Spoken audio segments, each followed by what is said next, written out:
moromo mar ndiko jopuonj te madwaro nikech jopuonj ng'eny oko. Number 2, kaka indiko jopuonj gi bende kelo chandruok nikech the mode of employment mane jopuonj be indiko godo chon kapok ne sirikal ne odonje wachne mar CBC ma gidonjo godo nyocha manyichi ndiko ji kaluwore gi tribe. Chon nindiko japuonj on merit. Maka ni dhie interview like aparo diere man wadhie interview ne nitiere nyaka joma koro ng'eni magi hot cake nikech ne gi graduate chon to ndalo gi koro gin gi marks mang'eny. Kidhie interview idhi mana dwaro marks 5. Nitiere ng'ato ong'eyo marks ne ma en godo odong' mana gi marks 5 mar kaka iwuoyo, kaka idwoko penjo. Ma nitiere jok ma marks 5 no kata ne odhi yudo nono ma bende ne ok oyieni yudo nono nyaka ne yudo 1. Kata ka nodhi yudo 1 to ng'ato yudo 5 to pod oyombo joka nikech no graduate chon kaso grade bende ne en godo osebedo kotiyo as a BOM koro en qualified. Sani gima kamano ok timre. Sani japuonj indiko mana ni yudo ka MP golo barua e liel. Japuonj manyicho graduate 2021 osendiki to japuonj mano graduate 2016 pok ondiki.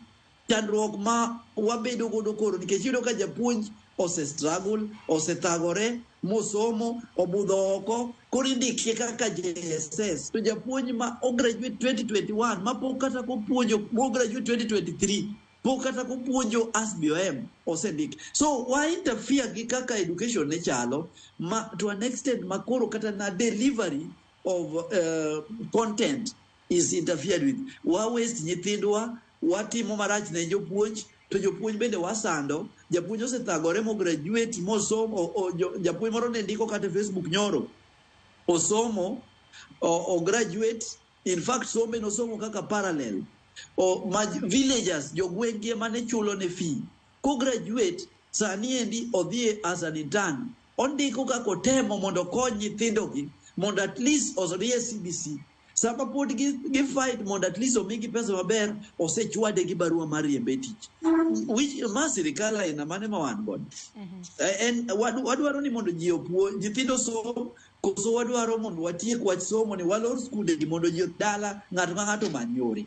Mane chandruok ma wan godo kaka union. Bende mane penjo maduong' bende wacho ni sama dhiang' ariyo dhawo bende lume ma hinyore, to lum ka gin jopuonjre mantiere skunde mag sekondar mano ma adundo ma bende kopogore kata mana gi puonj bende wang'eni curriculum margi bende osebedo gi ng'ikruok ma koni kod kocha.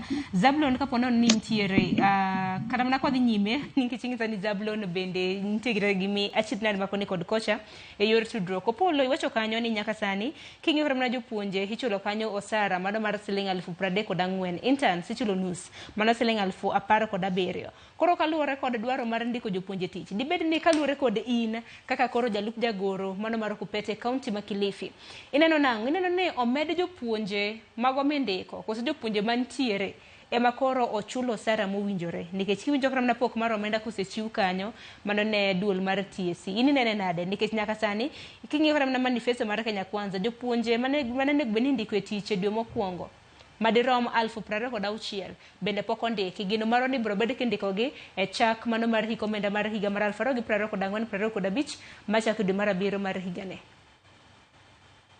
Erokamano. Gigi te dwarore.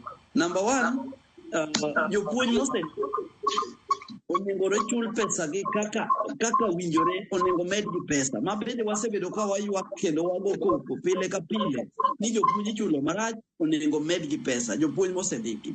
Jopuonj bende pod ni oko mang'eny ma pok ondiki. In fact, kuom ji 46,000 mancho ndiki kaka intern, nitie jopuonj ma pod dhi almost 100,000 ma pod dwaro tich. Pok ondiki. To the format masani tiyo godo mar ndiko jopuonj gi ok ber. Emomiyo ka jopuonj mang'eny koro indiko mana intern, sirikal wuondore no ndiko jopuonj kara ok ondiko jopuonj. Ne giwacho ni gidhi ndiko jopuonj 56,000.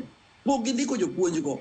Gindiko giketo gi mana skul kaya ni gin intern mondo girendre ni wasendiko jopuonj 60,000 wachulogi. Tichulogi siling 17,000. Kaso jogi ema koro nigi chandruok. Koro sirikal pok ochopo singo mane giketo mar ndiko jopuonj kaka ne giwacho. Jopuonj masani ondiki ma giwacho ni gindiko intern makoro nigi chandruok. Jopuonj manondiki junior secondary on permanent and pensionable gin jopuonj around 9,000. Jopuonj 9,000 kaluwore gi subjects mane e junior secondary. Ok ginyal puonjo subjects kate. Subject mane junior secondary nitie nyaka music. Skunde matin masani timo music. Ma bende music ni yude mane secondary school, ok yude primary. Primary gin mana subjects abich kende. Secondary school ema koro yudo ka bet gipogore gi medo subjects kuom subject apaga chiel ma compulsory. Nitie jomoko momedo woodwork, nitie jomoko momedo art and craft, nitie jomoko momedo music. So iyudo ka jopuonj dwarore mang'eny, to sirikal ok dwa ni mondo ndikgi kaka dwarore. Number 2, jomondikigo bende ok mi pesa kako onego chulgi. Koro iyudo ka somo ok en somo moro moriere. Somo obagni kata sani king'iyo somo mar Kenya. Ok awuondi, in the next 10 years, Kenya will be almost in the bottom of Africa in terms of education. The quality of education of Kenya is going down every year. Makoponi ok wanyal chich mondo walos wachni as early as now. Watieko education mar Kenya. Kenya mane quality mar education ne ni maber. Kenya dhi dok almost bottom 10 in the quality of education in Africa.